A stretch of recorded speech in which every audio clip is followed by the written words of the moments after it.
son de la entera responsabilidad de sus participantes. Damos comienzo al programa Acercándonos humildemente a la Biblia. Siente el impacto que llenará tu vida con Manuel Ramos.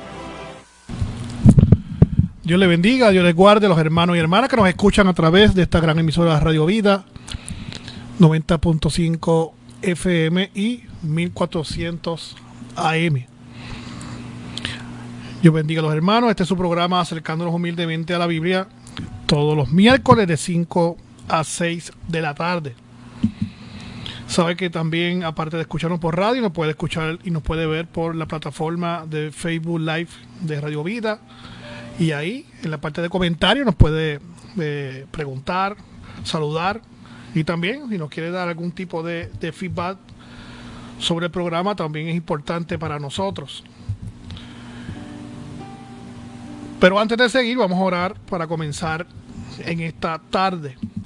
Padre, en el nombre poderoso de Jesús, te damos gracias, Señor, por esta oportunidad que tú nos das de estar nuevamente al frente de estos micrófonos. Yo te pido una bendición especial para que con cada uno de los hermanos bendice que esta palabra, estas enseñanzas de la tarde de hoy sean de edificación y que podamos, Señor, vivirlo y vivir esta palabra y tus enseñanzas como cristiano y como iglesia. Te pido, Señor, cualquier petición, cualquier necesidad que tengan los hermanos y las hermanas que nos escuchan, yo te pido que tú intervengas de manera especial y obres de acuerdo a tu bendita y hermosa voluntad. Gracias, Señor, en el nombre de Jesús. Amén. Amén. En la tarde de hoy queremos tocar un pasaje que es Marcos, capítulo 1, versos 14 y 15. Marcos, capítulo 1, versos 14 y 15. Y ahí, en ese pasaje, queremos, ¿verdad?, tocarlo de cerca, prácticamente, ¿verdad?, hacer una breve exégesis sobre esos textos. Y cuando uno lee estos dos versos, ¿verdad?, que es el comienzo de Marcos, estos dos versos pues sirven como para utilizarlo como si fuera un resumen de las enseñanzas de Jesús, de la doctrina que Jesús, ¿verdad?, vino a traer. Y eso es lo que queremos, ¿verdad?, resaltar en la tarde de hoy, ¿verdad? Vamos a leerlo primeramente. Estamos hablando de Marcos, capítulo 1, versos 14 y verso 15. Solamente dos versículos, ¿verdad? Vamos a leerlo en la versión, en la Reina Valera del 2020. Y dice: después que Juan fue encarcelado, Jesús se dirigió a Galilea y predicando el evangelio de Dios, decía: el tiempo se ha cumplido y el reino de Dios se ha acercado. Arrepentíos y creed en el evangelio. Esos son los dos versículos, ¿verdad?, que queremos hablar en esta tarde. Como vieron, es un pensamiento del autor citando a Jesús corto, ¿verdad?, unas palabras cortas, pero que dice mucho, ¿no? Aquí en estos dos textos, Marcos 1, 14 y 15, lo que acabamos de leer, hay un resumen del mensaje de Jesús, si no lo puede ver de esa manera, ¿no? Es como un resumen del mensaje de Jesús. Y vemos tres grandes palabras que son características de la fe cristiana. Vemos, especialmente en el verso 15, observamos tres grandes palabras, características de la fe cristiana, La primera palabra que aparece ahí, en ese verso 15, es buena noticia, ¿verdad? Buena noticia. En época del Nuevo Testamento, el vocablo griego evangelión, que significa buena nueva o buena noticia, no se refería a un libro o a un escrito, sino a una proclamación o mensaje. ¿Ok? Así que vamos a analizar cada palabra de este verso 15, evangelio, arrepentidos y creed. Pero vamos a darle más énfasis a este primer término, evangelio, ¿verdad? Buena noticia, ¿no? Ahí notaron que cuando leímos el texto en Reina Valera del 2020, notaron, ¿verdad? Que dice evangelio, ¿verdad? Como es una, ¿verdad? Está la traducción correcta, ¿no? Pero van a notar que en otras versiones no ponen evangelio, sino ponen buena noticia o buena nueva. Y las dos están en lo correcto, ¿no? No hay problema con eso porque significa lo mismo. Pero sí, lo que queremos hacer es profundizar un poco más en este término evangelio, ¿verdad? Vamos a profundizar un poquito más, haciéndole una exégesis, observando un poquito lo que son las preguntas exegéticas, contexto histórico, contexto sociológico y hasta contexto cultural. Y queremos ¿verdad? Desmenuzar, ¿verdad? Toda esa información, ¿verdad? En un corto tiempo, ¿verdad? Porque tenemos corto tiempo, ¿no? Y queremos trabajar este tema en la tarde de hoy. Ya estamos diciendo que este término, buena noticia, no se refería a un libro o un escrito, se refería a una proclamación, se refería a un mensaje. En la época helenística, en la época griega, el término puede designar también el que anuncia un oráculo. Así que podemos empezar explicando de esa manera ese término, ¿no? Porque el término evangelio no se inventó, o sea, no lo inventó Juan el Bautista, que también lo utilizó, tampoco lo inventó Jesús, que lo está utilizando aquí en Marcos 1, 14 y 15. O sea, el término evangelio no lo inventó la iglesia, era un término normal que se usaba en aquella época, ¿verdad? Y eso es lo que queremos, ¿verdad?, desmenuzar ahora. Ya estamos diciendo como principio que en la época helenística, la época de los griegos, cuando estaban dominando los griegos, pues este término evangelión era como anunciar un oráculo. Un oráculo era, ¿verdad?, un mensaje de los dioses en la mitología, ¿verdad?, en la creencia de la mitología griega. El sustantivo evangelión significa, uno de los significados es que es la recompensa que se recibe el mensajero que trae la noticia de una victoria. Así que el evangelio, la buena noticia, también ese término evangelión significaba la recompensa que se le daba al mensajero por la buena noticia. Su buena noticia trae la felicidad al que la recibe. Por eso es recompensado. Este es el sentido de la palabra castellana, hoy poco usada, que es albricias, ¿verdad? Y imagino que ustedes no la han escuchado, es una palabra que ya que no está en desuso, no se usa. Que es normal en los idiomas, ¿no? Hay palabras que caen en desuso, hay palabras nuevas, y eso es constantemente, ¿verdad? Ningún idioma es estático, todos los idiomas se mueven, ¿no? Cambian al correr del tiempo, ¿no?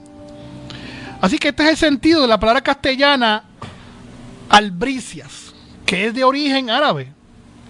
Y viene la palabra basira.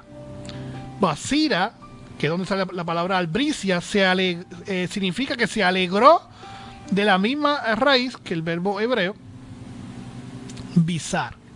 ¿Ok? Así que albricias, que es un término castellano, viene del origen árabe, basira, y estos términos también tienen una contraparte en el idioma hebreo, que es bizar. Y bizar significa dar una buena noticia. Alegrarse con una buena noticia. Así que no solamente es dar la buena noticia, sino que también es la acción de alegrarse de esa buena noticia. Van viendo cómo estamos, ¿verdad? Haciéndole un poquito de trazabilidad al término, ¿verdad? Porque es importante hacerlo para poder ampliar el significado, ¿verdad?, de evangelio, que no es simplemente buena noticia, buena nueva, es un poquito más extenso ese significado, y lo podemos ver cuando hacemos la trazabilidad de los términos en los diferentes idiomas en que se trabajó en la antigüedad. Ya estamos diciendo que bizar, que es una palabra que está en armonía con términos parecidos a evangelión en griego, significa dar una buena noticia, pero también significa alegrarse con una buena noticia. Cuando uno escucha el evangelio, uno escucha la buena noticia, también uno debe alegrarse por esa buena noticia. Así que hay dos acciones ahí: la acción de escuchar la buena noticia y la acción de la alegría, de alegrarse. Pero evangelión significa también el mensaje mismo, y entonces es un término técnico que designa ante todo la noticia de una victoria militar. En la cultura griega y también en la cultura romana, este término evangelión se usaba para dar noticia de una victoria militar, aunque puede referirse también a las buenas noticias en el terreno político o también en el terreno privado. También las buenas nuevas, evangelión, era una proclamación del emperador del Imperio Romano de paz y justicia para la humanidad. Cada vez que el emperador quería dar una buena noticia de paz y seguridad o paz y justicia, estaba dando un evangelión, una buena noticia. Estas noticias son consideradas en estas culturas como un don de los dioses. Si no solamente es una buena noticia, no solamente trae alegría, no solamente se usaba para dar buenas noticias militares en ámbito político, en ámbito privado, sino que la gente lo veía también como un don de los dioses. Esta noticia era como un don de los dioses. En acción de gracia y también para que los dioses continúen siendo propicios, se le ofrece sacrificio después de recibir buenas noticias. Así que cuando en la cultura griega, en la cultura romana, cuando se proclamaba un evangelio, una buena noticia, las personas, muchas de ellas, las más devotas, hacían sacrificios respondiendo a esa buena noticia. Porque el término evangelión no solamente era un simple anuncio, era un anuncio, pero provocaba una acción, en este caso una acción religiosa, una acción de gracias. La persona daba gracias, en este caso en la cultura griega y romana, a los dioses. En el cristianismo damos gracias a Dios por escuchar la buena noticia del evangelio de Jesucristo. En el culto al emperador, el nacimiento y la presencia de este era una buena nueva para el mundo griego romano. Evangelión adquiere un sentido religioso, sobre todo en los oráculos, que oráculos son, ¿verdad?, anuncios o menciones, ¿verdad?, de los dioses sobre, casi siempre, ¿verdad?, sobre el futuro. Y en el culto al emperador, la noticia sobre el nacimiento, la mayoría de edad, el advenimiento al trono, pero también los discursos, disposiciones y acciones del emperador, que el emperador en sí tenía características de divino, ¿no? Pensaban que era un dios en la tierra. Son buenas noticias que trae al mundo la paz y la felicidad anhelada. Repetimos, eso es la cultura griega y la cultura romana. Tenemos un ejemplo, un documento que nos llegó por la ciencia, ¿no?, la arqueología. Tenemos un ejemplo en la inscripción de Priene, así se llama, inscripción de Priene, del año 9 antes de Cristo, la cual es un texto griego descubierto en la antigua ciudad de Priene, que esto estaba ubicado en Asia Menor, lo que es ahora Turquía. Esta inscripción que se descubrió es notable porque celebra el nacimiento del emperador Augusto y declara que su nacimiento fue el comienzo de un nuevo evangelio para el mundo, es decir, buenas nuevas o buenas noticias. En este caso estaban celebrando el nacimiento de Augusto. Vamos a leer parte de este documento. Ya les dije que es del año 9 antes de Cristo. Y se llama así, ¿verdad? Descripción de Priene. Y dice: este día ha cambiado la paz del mundo, pues este habría llegado a su ocaso si en el nacido no se hubiese manifestado la felicidad para todos los hombres. Él es realmente el que en este aniversario aparece como el principio de la vida y de todas las fuerzas vitales. Por fin ha pasado el tiempo en que teníamos que arrepentirnos de haber nacido. La providencia ha colmado a este hombre con tales dones que no los ha enviado como soter, o sea, como salvador, ¿verdad? O libertador para nosotros y a las generaciones venideras. Él acabará con las guerras y lo dispondrá todo de un modo sublime. El aniversario del Dios ha traído al mundo las evangelias, o sea, las buenas noticias vinculadas a él. Su nacimiento es el comienzo de una nueva era. Esa es la inscripción de Priene del año 9 antes de Cristo. Fíjense cómo le da unas características a este emperador, el nacimiento del emperador, de que viene a ser el soter, o sea, viene a ser el salvador. Soter en griego significa salvador, libertador. Y que va a cambiar las generaciones, va a evitar las guerras.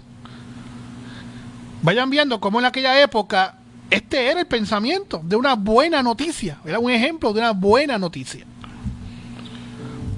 Nos estamos dando cuenta, ¿verdad?, la importancia de cuando vinieron Juan el Bautista y Jesús a decir un evangelio diferente. Pero tenemos que aceptar que tenía características similares a lo que se pensaba en aquella época en la cultura griega y la cultura romana. La proclamación de este evangelio no solo anuncia una nueva era, sino que la trae y la pone en vigor.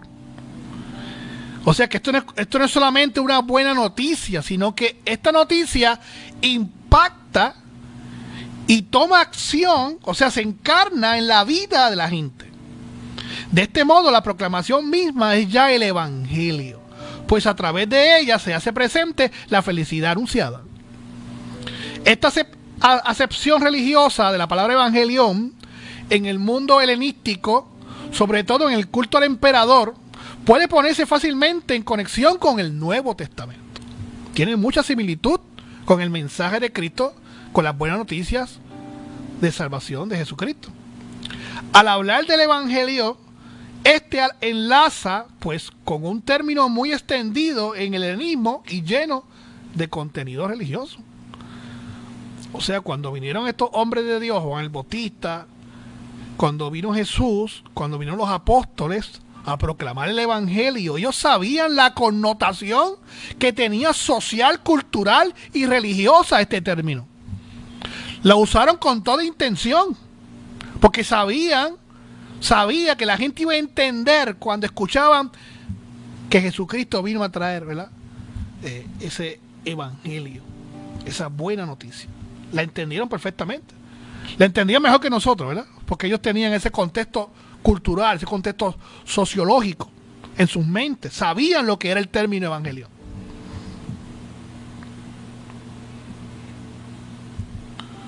Cuando hablamos de este término que lo utiliza, ya lo dijimos varias veces, lo utiliza Juan el Bautista, lo utiliza Jesús,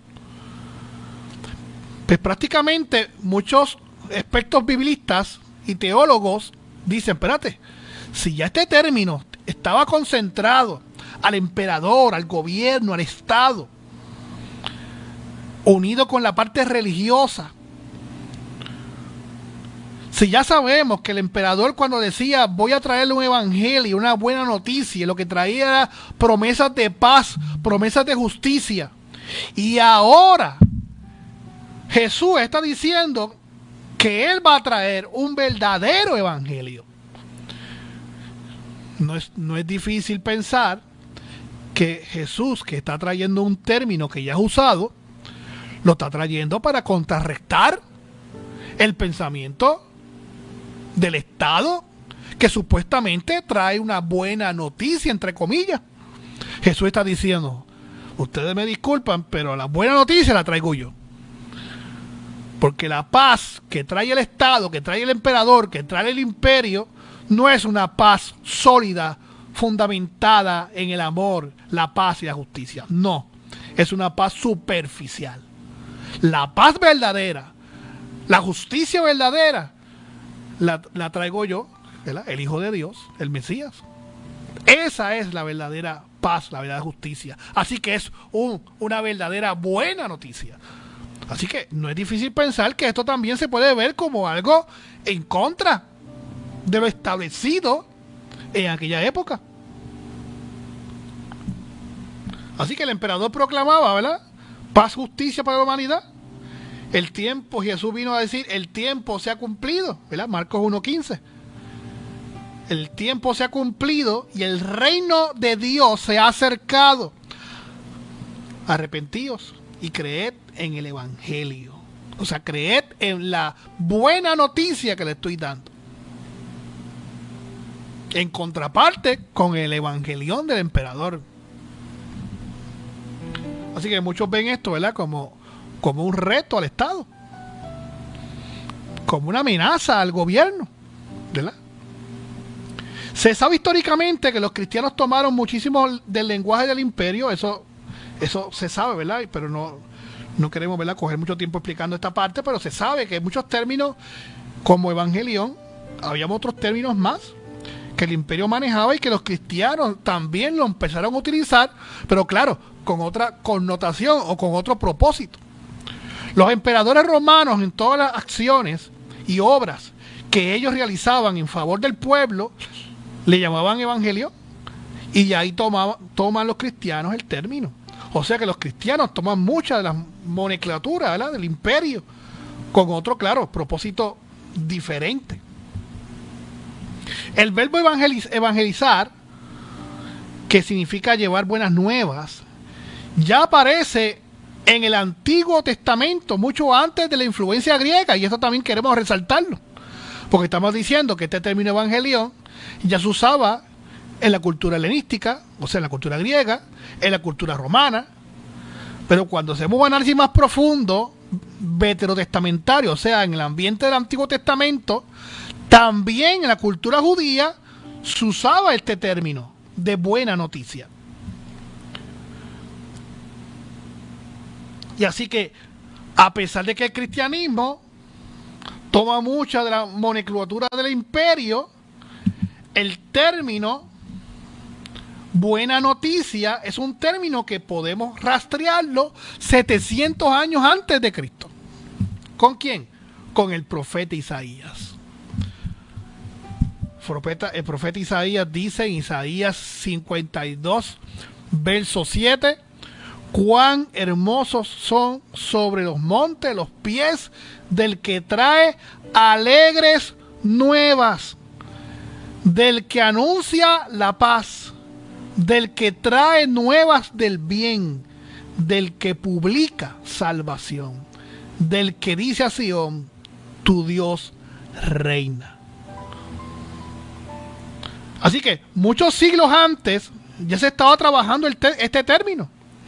El término hebreo para anunciar buenas noticias ha sido traducido al griego como evangelión, buena nueva o buena noticia.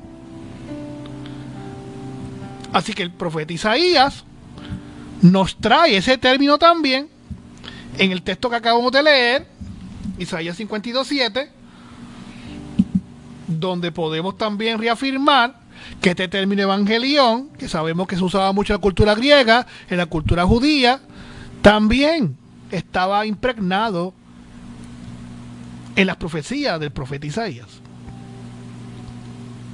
El evangelión ha pasado de ser un concepto central de la teología paulina. Este vocablo designa el reconocimiento de la buena noticia, que Dios, en la encarnación, la muerte y la resurrección de Jesús, ha obrado la salvación del mundo. Eso es parte, ¿verdad?, de lo que Pablo trae en sus diferentes epístolas. El desarrollo concreto de todo esto lo podemos ver a través de las fórmulas de las profesiones de fe en la epístola a los romanos, Romanos 1:1, 1 Corintios 15:1.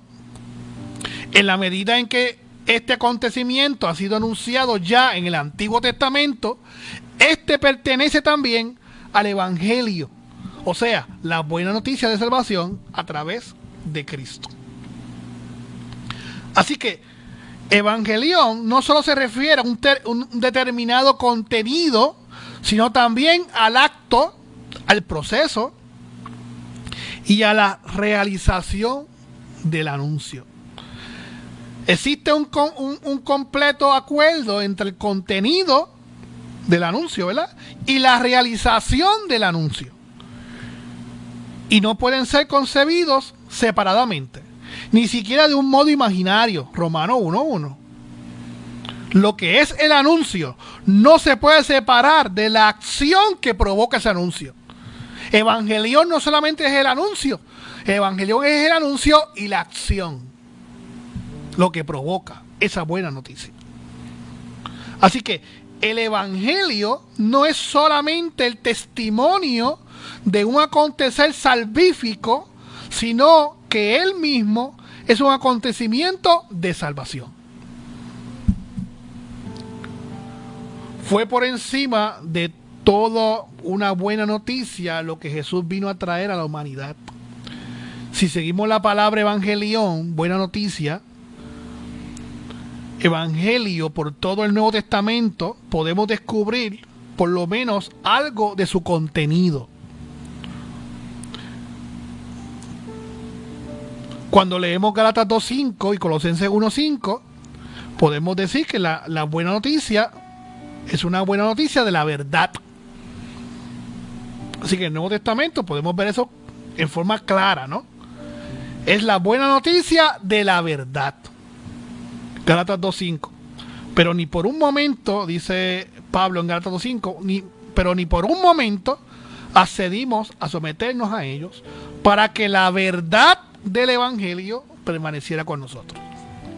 Y en Colosenses 1:5 dice: alentados por la esperanza que os está reservada en los cielos, de esta esperanza ya tenéis conocimiento desde que escuchasteis el evangelio, que es la palabra verdadera. Así que la buena noticia, el evangelio, es un evangelio de la verdad.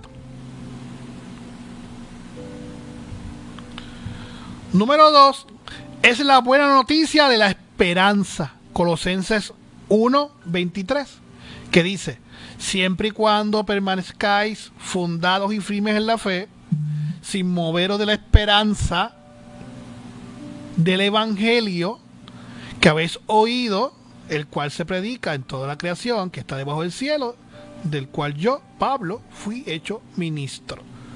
Así que dice claro ahí, de la esperanza del evangelio. El mundo antiguo era un mundo pesimista.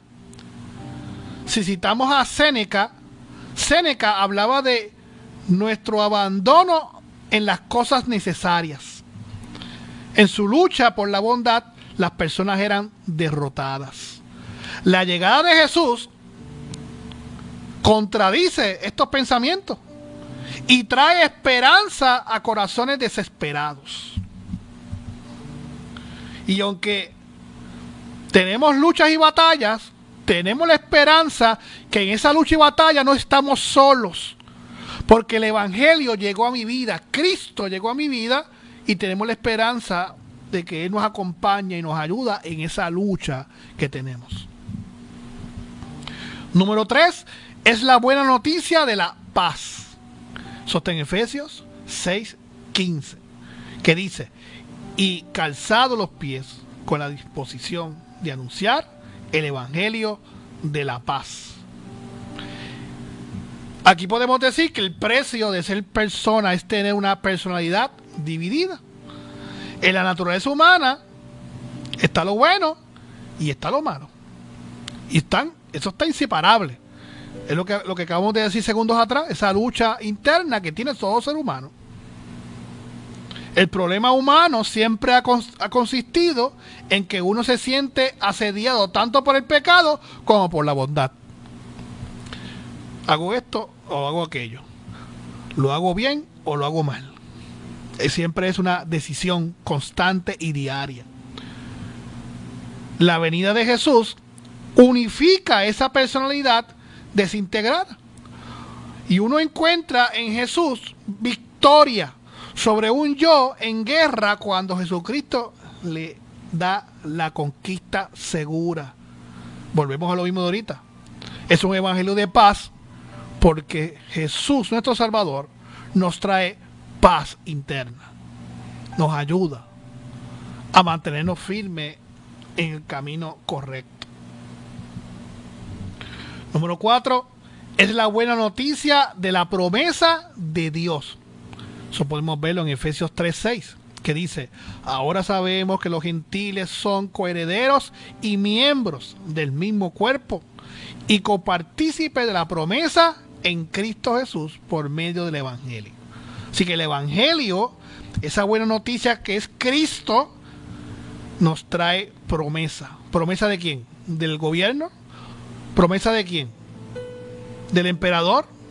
Promesa en Cristo, dice el apóstol Pablo en Efesios 3:6, por medio del Evangelio. Es verdad que los seres humanos siempre han pensado más bien en un Dios de amenazas que en un Dios de promesas. Y hay mucha gente así, que el Dios que ellos sirven es un Dios de amenaza. Es un Dios que está con la correa en la mano esperando que usted haga algo malo para darte un correazo. Hay muchos cristianos lamentablemente así. Todas las religiones no cristianas conciben un Dios exigente. Solo el cristianismo nos habla de un Dios que está más dispuesto a dar de lo que nosotros estamos a pedir. Así que es un Dios de promesa. De promesa.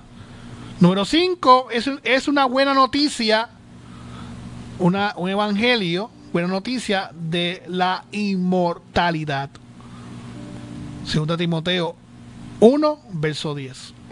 2 Timoteo 1:10 dice: pero ahora esta gracia ha sido manifestada por la venida de nuestro Salvador Jesucristo, quien asimismo quitó la muerte y sacó a la luz la vida y la inmortalidad por medio del Evangelio. Para los paganos la vida era el camino hacia la muerte. La persona humana se caracterizaba por ser un ser moribundo.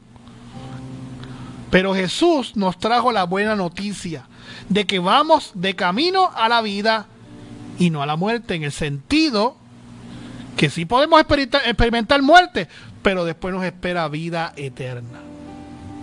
La muerte para el cristiano no es el final. No es el final. Experimentamos, gracias a Dios, a su misericordia, la vida eterna. Cuando analizamos a este evangelio de Marcos, que es donde está el texto que leímos, ¿verdad? Marcos 1, 14 al 15, que es donde aparece este término evangelio. El evangelio de Marcos emplea esta palabra, ¿verdad? Como leímos en el texto. Puede admitirse con cierta seguridad que ha sido Marcos, ¿verdad?, el que ha introducido esta palabra. Quizás tomándola de Pablo, ¿verdad?, en la tradición sinóptica.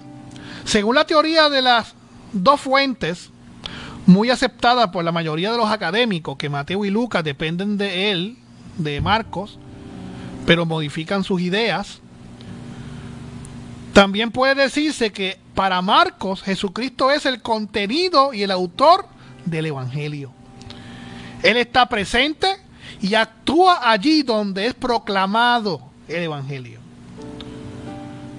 el cual resulta tan presente que lo que hace por el evangelio se hace por Jesús. Marcos 8:35 y Marcos 10:29.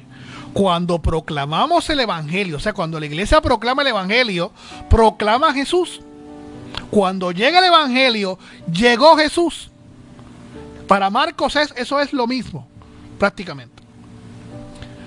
Antes de seguir, ¿verdad?, queremos decir que si alguien nos sintonizó después de las 5, usted está escuchando este es su programa Acercándonos Humildemente a la Biblia, que es todos los miércoles de 5 a 6 de la tarde. Es un programa totalmente educativo. Trabajamos temas de educación, exégesis, estudios bíblicos, historia, arqueología, ¿verdad?, y sobre todo, ¿verdad?, temas de educación cristiana. También se puede conectar con nosotros con nuestro canal en YouTube. Lo puede buscar como Manuel Ramos Educación Cristiana. Se puede suscribir a ese canal y estamos poniendo, ¿verdad?, algunos de los programas que están transmitiéndose por Radio Vida y otros estudios más que damos en la iglesia. Y así que nos puede buscar en YouTube por Manuel Ramos Educación Cristiana, ¿verdad? Y si se suscribe, ¿verdad?, pues le llega los videos, ¿verdad?, para que usted lo pueda ver. Y estamos analizando el texto de Marcos 1, 14 y 15, y ahí en ese verso 15 hay 3 palabras importantes: creed, ¿verdad?, arrepentíos, y evangelio, buena noticia. Y estamos dándole más énfasis al término evangelio, y estamos ahora tratando de explicar de forma resumida cómo Marcos, el evangelista Marcos, trabaja este término evangelión en griego, que significa buena noticia. El contenido de este evangelio de Marcos es la historia de Jesús a través de sus acontecimientos singulares, Marcos 14, 5. Pero Marcos no la relata movido por un interés histórico solamente, sino que utiliza la tradición que existe sobre Jesús para explicar lo que es el evangelio, que no es solamente un anuncio de un redentor divino glorioso, sino de la salvación que ha sido operada por Jesucristo a través de sus sufrimientos y cuya gloria se manifiesta ante todo a través del camino hacia la cruz. Con la buena noticia en la que Jesús es proclamado como el Señor viviente, en la que Él mismo se dirige a los lectores del Evangelio de Marcos, reclamando y causando la fe en Cristo, nuestro Salvador. Frente a esta utilización de evangelión en Marcos, Mateo no emplea nunca esta palabra sin añadir una declaración. Y estamos ahora explicando un poquito de Mateo, que cuando utiliza el término evangelión, Mateo siempre lo acompaña con una declaración. Como por ejemplo, Mateo 4:23 y Mateo 9:35, él dice, el evangelio del reino. Así que Mateo le añade ese otro componente importante. Es una buena noticia, es Cristo, donde llega, hay transformación, y es una buena noticia del reino. Y eso es bien importante, ¿verdad? Que Mateo lo traiga también, en este caso, ¿verdad?, en el Evangelio de Mateo. Porque el reino de Dios, ¿verdad?, en una de sus definiciones que podemos encontrar en el Nuevo Testamento, es eso mismo, la llegada de Jesús, la intervención de Jesús. Así que volvemos a lo mismo, no es solamente es un simple mensaje, sino es la acción de nuestro Salvador que transforma y cambia las vidas.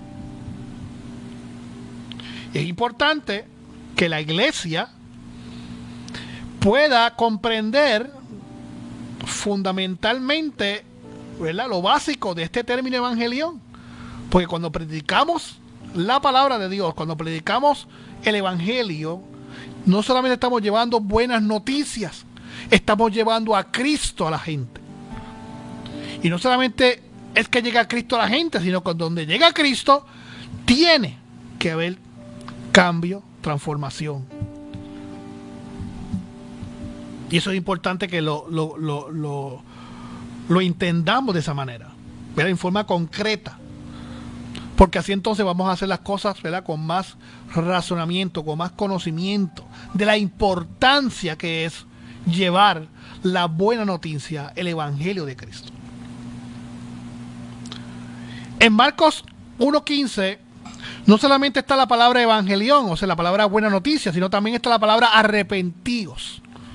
Arrepentíos.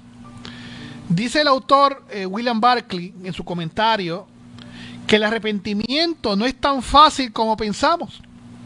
La palabra griega metanoia en griego, que quiere decir un cambio de mentalidad, ¿ok?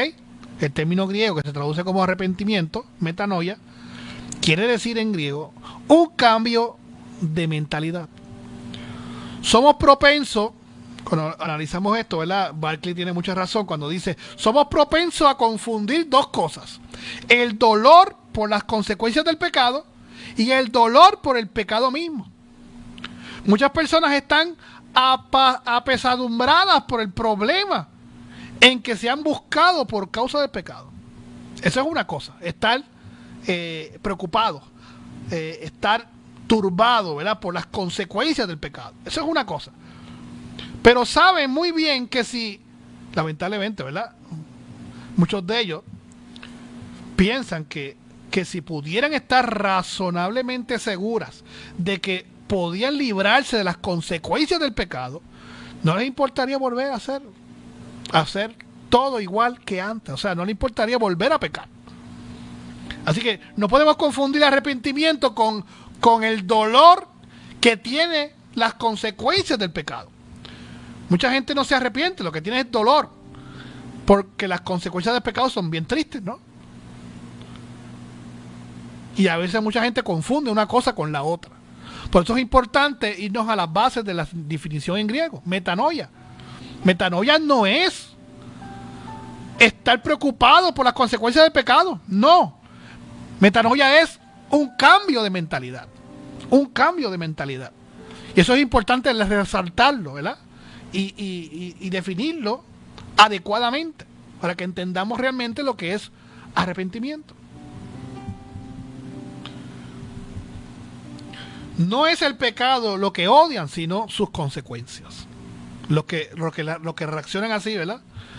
Los que tienen una tristeza, una preocupación porque están sufriendo las consecuencias del pecado, pues no es el pecado lo que odian, sino sus consecuencias, que es algo totalmente diferente. El verdadero arrepentimiento quiere decir que la persona ha llegado no solo a sentir las consecuencias de su pecado, sino a odiar el pecado mismo.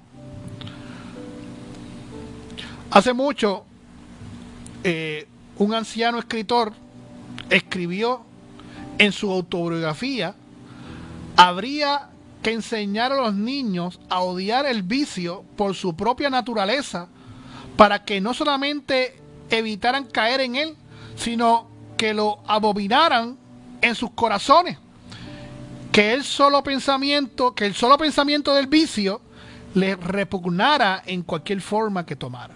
Y tiene mucha razón este anciano escritor.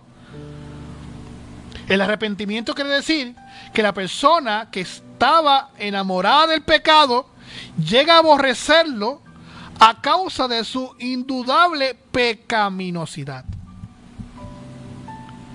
Así que es importante, ¿verdad?, entender el término arrepentidos, que no solamente es preocupado por las consecuencias del pecado, sino preocupado porque el pecado me separa de Dios y por eso odio el pecado. Ese es el cambio de mentalidad. Eso es metanoia, cambio de mentalidad, que no solamente le tengo miedo a las consecuencias, sino que odio el pecado porque me separa de Dios. Eso es un verdadero arrepentimiento. Por eso mucha gente, usted escucha que se arrepintieron y no duran mucho, o viven una vida superficial, porque realmente no están viviendo un verdadero arrepentimiento. Lo que están viviendo es un dolor por las consecuencias del pecado, o quizá un temor: déjame buscar de Dios, porque si no busco de Dios, Dios me va a castigar. Eso no es arrepentimiento, eso es miedo a las consecuencias del pecado. Cuando un ser humano se arrepiente, entonces le repugna el pecado, porque el pecado lo separa de Dios, lo separa de su creador. La tercera palabra que vemos en Marcos 1:15, ya dijimos la primera, evangelio, que es buena noticia. Ya discutimos la segunda, que es arrepentíos. Y la tercera es creed. Creed. Dice Jesús sobre la buena noticia: creed la buena noticia. O sea, creed en el evangelio. Esto quiere decir simplemente tomarle la palabra a Jesús. Creer que Dios es la clase de Dios que Jesús nos ha presentado. Creer que Dios ama de tal manera al mundo que hará cualquier sacrificio para hacerlo volver a Él. Creer que lo que nos parece demasiado bueno para ser verdad es verdad en realidad. En la Biblia, el significado de creer va más allá de una simple aceptación intelectual de hechos. Yo acepto algunos hechos, ¿verdad? Eso va más allá, el término creer. El término creer implica una confianza profunda y una entrega total a Jesucristo. Van viendo que va por la misma línea del término evangelión, que no solamente es escuchar o recibir una buena noticia y que eso provoca alegría, sino que esa buena noticia que es Cristo transforma mi vida. Pues creer también es lo mismo, en esa línea de pensamiento. Es un resultado en una transformación de vida y una obediencia a su enseñanza. Así que no es solamente aceptar cierta data o cierta información de algunos hechos. Yo acepto que Cristo murió por mí, lo acepto. Pero creer va mucho más allá. Es la confianza profunda y una entrega total a lo que estoy creyendo, que es en Cristo. Y el resultado es que voy a entregar mi vida completa a Él y que eso va a provocar una transformación de vida. Y la transformación de vida se convierte en una obediencia a sus enseñanzas. Yo no puedo decir creo en Cristo y no obedecerlo. No tiene sentido. No cuadra con el término creer. Creo, entrego mi vida, Jesús transforma mi vida y esa transformación se traduce, se encarna en una obediencia a sus enseñanzas. El significado bíblico de creer se puede desglosar en varios aspectos. Número 1, en convicción. O sea, estar convencido de la verdad sobre las enseñanzas de Jesús y su obra redentora. Convicción. Número 2, confianza. Confianza sería depositar una entrega, el apoyo, una confianza plena en Jesús. Cuando se habla de confianza, se habla de apoyarse. Yo me apoyo en algo. Pues si no me apoyo, me caigo. Me apoyo en algo. Deposito sobre X o Y, en este sentido, en Cristo. Confianza, depositar una confianza plena en Jesús, reconociéndolo como Señor y Salvador. Como Señor y Salvador. Número 3, otro término que es donde se desglosa el término creer, dependencia. Dependencia sería reconocer la propia incapacidad para salvarse a sí mismo y depender completamente de la gracia y el poder de Cristo. Cuando yo creo en Cristo, yo reconozco mi propia incapacidad como ser humano pecador para salvarse a sí mismo. Y entonces yo creo, yo dependo completamente de la gracia y el poder de Cristo. Convicción, confianza, dependencia. Y la próxima sería obediencia.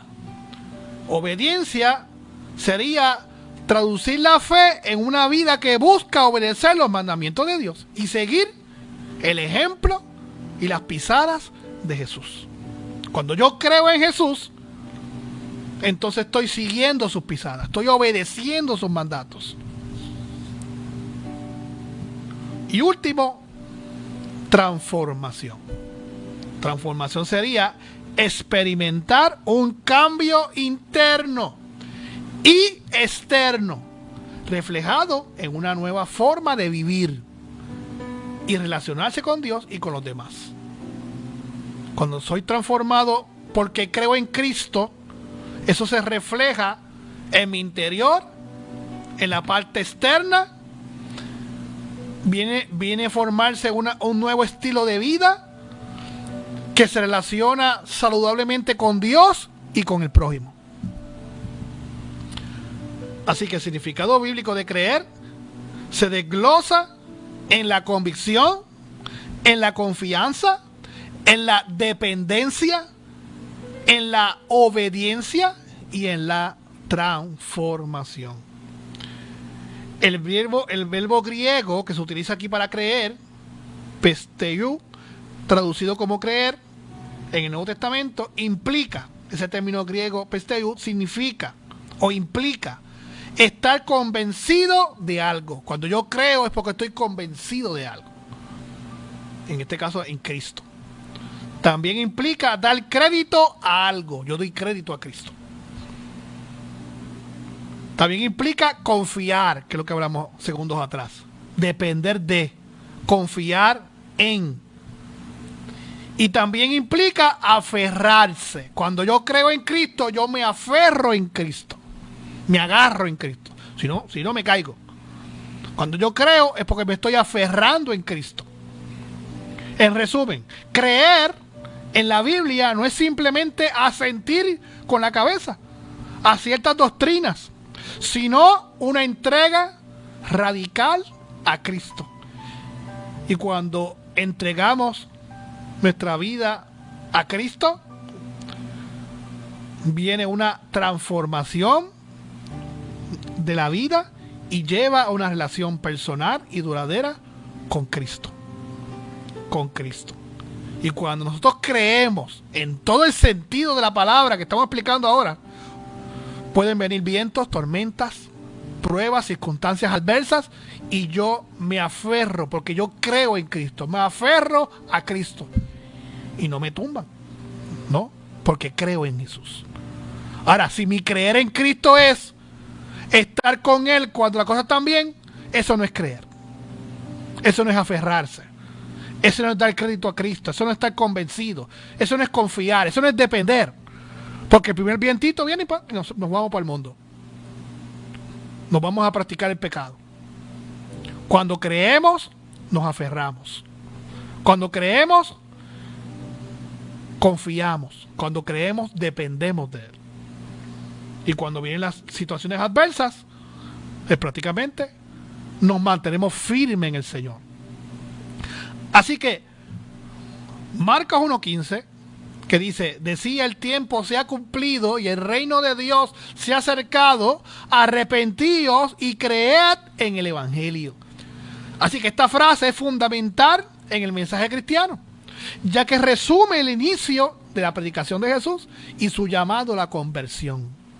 Estas tres palabras, arrepentíos, creed y Evangelio, estas tres palabras combinadas nos muestra el fundamento de nuestra reacción como seres humanos al plan divino de salvación, fundamentado en la gracia de Dios.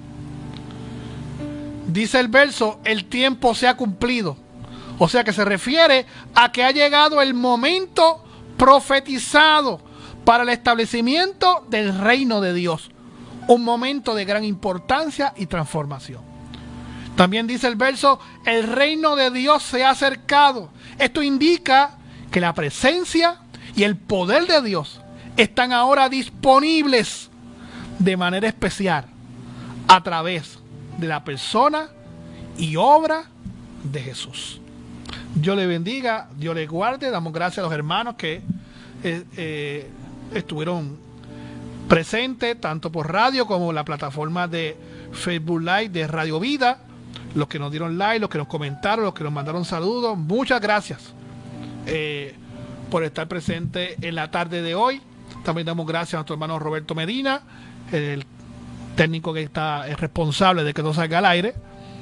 Así que, amado hermano, que la bondad, la gracia y la paz de Dios nos inunde en esta hora y siempre. Amén.